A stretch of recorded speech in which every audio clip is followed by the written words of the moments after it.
I'd like to call the March 8th of 2016 meeting of the Salem Keizer School Board to order. Our first order of business is the Pledge of Allegiance. Please rise and repeat after me.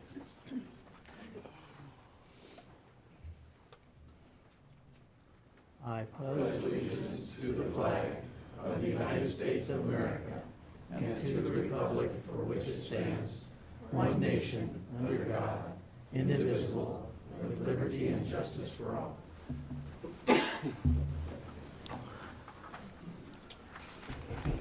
Okay, next is roll call. Chuck Lee. Here. Jim Green. Here. Nancy McMorris-Oddix. Here. Paul Kylo. Here. Marty Han. Hi, Ann. Here. Sorry. And Chris Brantley is absent tonight. Rick Kimball is here. So that's for the record. We have a video record. If we end up losing that, now we have a verbal record of who was here. Next on the agenda is modifications, and we have a couple tonight. You should have a modified 4B in front of you, as well as a walk-in addition to the consent calendar 4D on personnel actions. So a modified 4B and a walk-in 4D personnel actions. So we'll take those up under the consent calendar. Next is Spotlight on Success.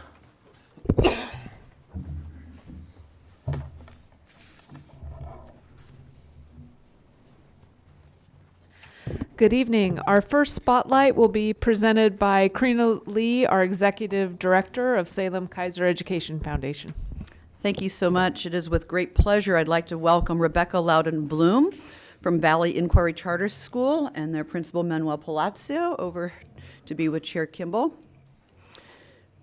Rebecca Loudon-Bloom is being honored as the Volunteer of the Month for March. She was nominated by the staff from Valley Inquiry Charter School. Rebecca has been volunteering at Valley Inquiry for several years, and when she's not seen in the classroom, Rebecca can still be found working in another classroom as a substitute instructional assistant. She has a daughter in a 4th grade classroom at the school, and Rebecca can usually be found there when volunteering at the school. Her time spent in her daughter's class isn't the only way that she is seen at Valley Inquiry. She has also helped out with the school's book fair, their Oregon Battle of the Books activities, and basically anywhere else she is needed. She's one busy lady, as they describe her, and as a volunteer at Valley Inquiry, her time is valued tremendously by the staff. Valley Inquiry staff are pleased to take this opportunity to thank Rebecca for all she has done in support of the students and staff. Congratulations.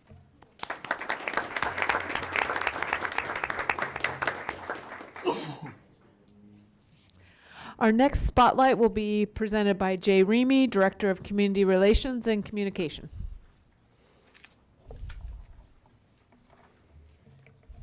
Thank you, Superintendent Perry, Chair Kimball, and members of the board. If I could get McKinley Elementary Principal Katie Shumway and Anna Zorn from Cafe Yum to join the chair over there. Our March Business Partner of the Month is Cafe Yum, who was nominated by McKinley Elementary staff. This is Anna Zorn. She and her husband, Sean Zorn, are owners of this Salem business. In August, Anna reached out to McKinley with an offer of $100 worth of food for staff as they were getting ready to open school for the year. Principal, Katie Shumway, matched the donation, and they were able to provide lunch for over 40 staff members. The PTC at McKinley reached out to, that's Parent Teacher Club, at McKinley reached out to Cafe Yum to help them with a fundraiser. On January 18th, Cafe Yum partnered with the PTC with a Friends and Family Night. Colorful flyers were provided to the school for the students to take home. 25% of the total sales received during the event was donated to McKinley's PTC. The funds will help fund field trips, technology, and classroom needs. As a relatively new business in town, Cafe Yum plans to partner with more area schools in order to extend their appreciation for the work that educators do for our youth. So congratulations to Cafe Yum as our Business Partner of the Month for March. Thank you.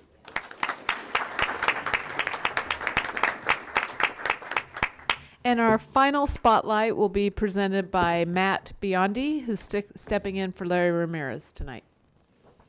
Good evening, everyone. You have Sherry Burleson and Mr. Craig Swanson, principal at Sprague, would come up.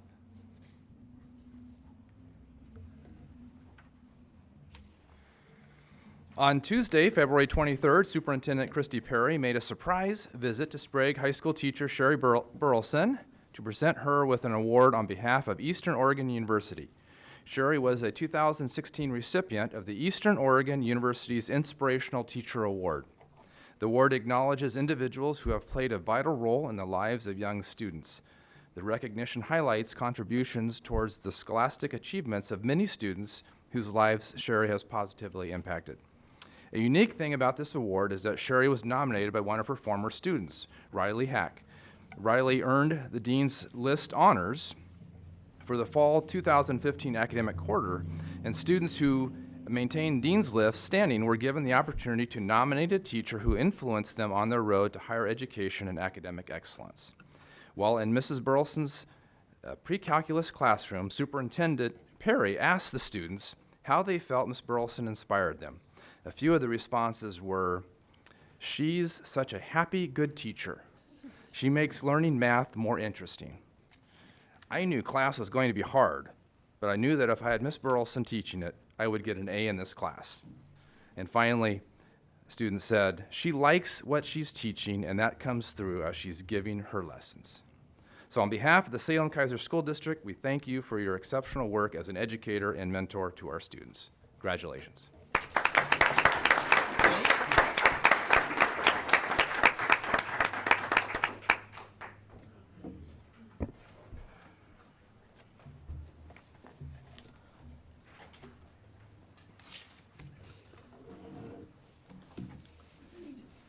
Next on the agenda is testimony on agenda items, and we have nobody signed up to speak on agenda items tonight. I won't even ask the question. I don't see anybody in the audience that might want to speak on agenda items, so we'll move on. Next is action items. We have one action item tonight. It has to do with a resolution around Classified Employee Appreciation Week, and I'm going to go ahead and read this resolution. Whereas the education of youth is essential to the future of our community, state, country, and world, and whereas classified employees are the backbone of our public education system, and whereas classified employees work directly with students, educators, parents, volunteers, business partners, and community members, and whereas classified employees support the smooth operation of offices, the safety and maintenance of buildings and property, and the safe transportation, healthy nutrition, and direct instruction of students. And whereas our community depends upon and trusts classified employees to serve students, and whereas classified employees with their diverse talents and true dedication nurture students throughout their school years. Now therefore be it resolved that the Salem Keizer School District Board of Directors proclaims March 7th through 11th, 2016 to be the Classified Employee Appreciation Week.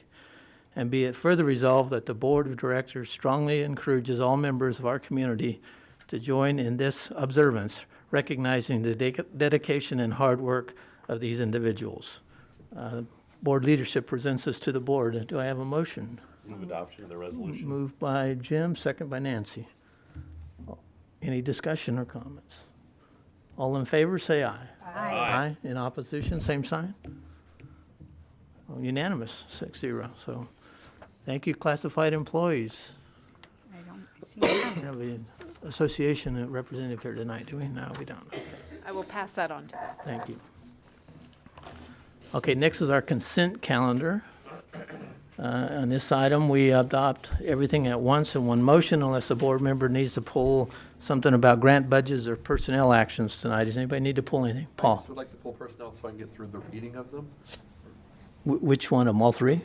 No, just the personnel action. Same for me, Mr. Chair. Just want to scan. Trying to look through the list. Okay. I believe it's Board D. They're pulling. Okay, so we're going to pull 4D then? Yeah. Okay, thank you. Anything else? No? So I entertain a motion to adopt 4A, B, and C in a single motion off the consent calendar. So moved. So moved. Moved by Jim, second by Chuck. All in favor of 4A, B, and C, say aye. Aye. Opposed, same sign? Okay, now 4D. Paul, you went first. Is there, I just want to go through it? Okay. Make sure I'm not. I just have a couple of comments. Go ahead, Jim. So I know we did one of them, but, I was looking, and Nancy and I were talking before the meeting on retirements. If you look at the list, I think the Chapman Hill Grade 3 teachers just got decimated. We had 93 years of experience between 3 teachers who retired. And that's dedication to our kids. So hopefully Heidi and you folks will find good replacements for those Chapman Hill Grade 3 teachers out there and all the other teachers on there. And it's a little interesting as I look through the list here today, the personnel actions. It's a little scary to me because I looked over some of the names. Some of these people I coached as my daughter's softball team when they were 9 years old, and now they're being teachers in the district. I guess that means I'm getting older. And the one I would like to look at on number 11 is to non-renew one of them, and I understand why, but I would encourage us, if we can find a spot for Mr. Dersowich, Mr. D. He was a PE teacher at Liberty for years and at Lamb, did great things for boys and girls, started a jump rope club, started a unicycle club, did a whole variety of things for boys and girls in elementary PE. If there's a place for him in the district, I would encourage us to find a place for him. He was a fantastic teacher to my kids and always took the time to create extra clubs, activities, and things for our kids. I know he did it at Lamb. I know he did it at Liberty for years, so keep him on the list. Okay, anybody else on 4D? Paul, have you had a chance to make through the list? Yeah. Just almost there.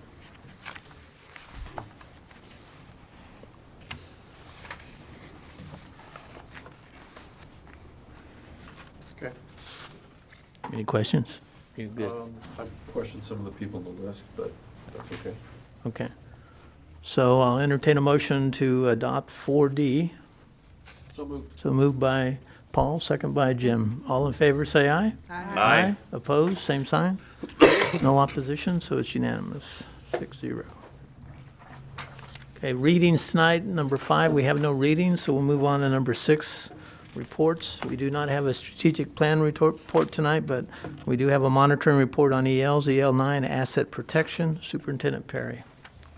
So this is our 9th of 12 monitoring reports, and I want to highlight a few things in here because I do think this is one that's particularly important for the board to pay attention to. So under number 1, the fail to maintain the district's self-insurance fund, I just want to remind you that we are a self-insurance district and we are insured for the first $700,000 of liability loss, $500 of property loss, and first $600,000 of loss per workers' compensation claim. And right now we do have approximately $15 million in the asset or in the risk fund for that. In addition, we have some additional policies, and that's outlined in number 2 with the $9 million on the liability coverage, $200 million per occurrence on earthquake and flood, and then, on buildings, equipment, and hardware with policy limits of $200 million, and earthquake and flood coverage are limited to $25 million per occurrence. Under number 4, we have had a number of property transactions this year, all in compliance. Those are the 3 bulleted items there, so we called those out this year. And then under number 6, well, again, no non-compliance issues. We are not aware, this is in the section under evidence of compliance, of any significant gaps in our system of protection for our computer software. However, we are pursuing an opportunity for improvement to ensure all user data is recoverable in the event of a hardware failure. So those items that people store on desktops that would, if their computer failed, we do have a plan for how those will be recoverable in the future. And other than that, there's no evidences of non-compliance, and we have no evidence of security risks.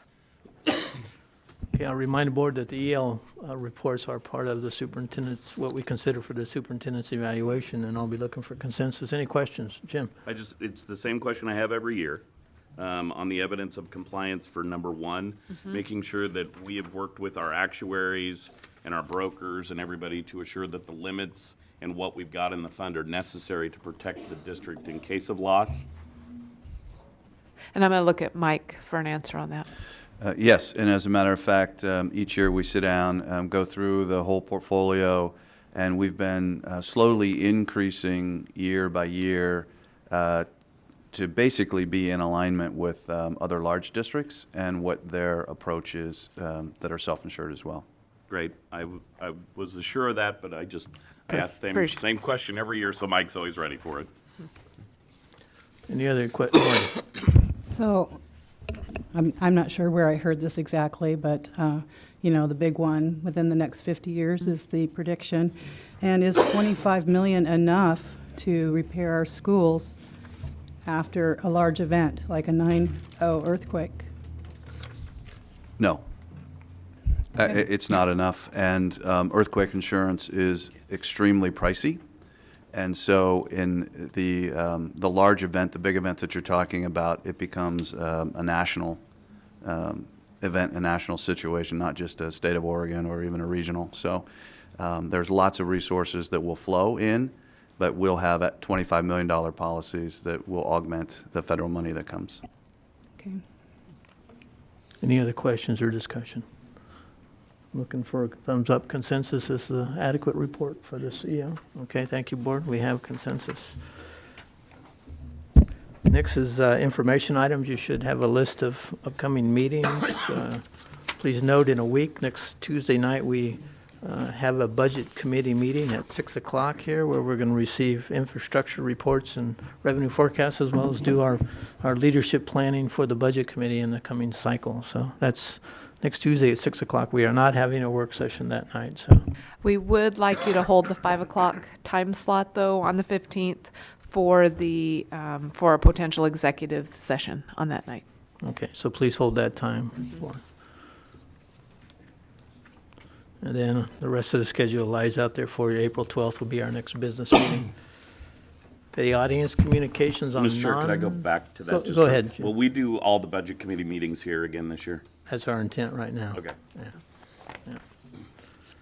Next is audience communications on non-agenda items, and I'm going to assume there's no one. Mary's checking, so anybody wanted to speak on non-agenda items? All right, seeing nobody, we're going to move forward. Board reports on activities in the last month. Anybody have anything they'd like to share with the board? Nancy? So I went, I'm pretty sure this is since the last meeting, the high school all-city event, which was exceptional this year. It seems like every year it's great, but this year it was a little over the top. For those of you who aren't aware, the music in the district has tryouts for all city, for all band, choir, and orchestra, and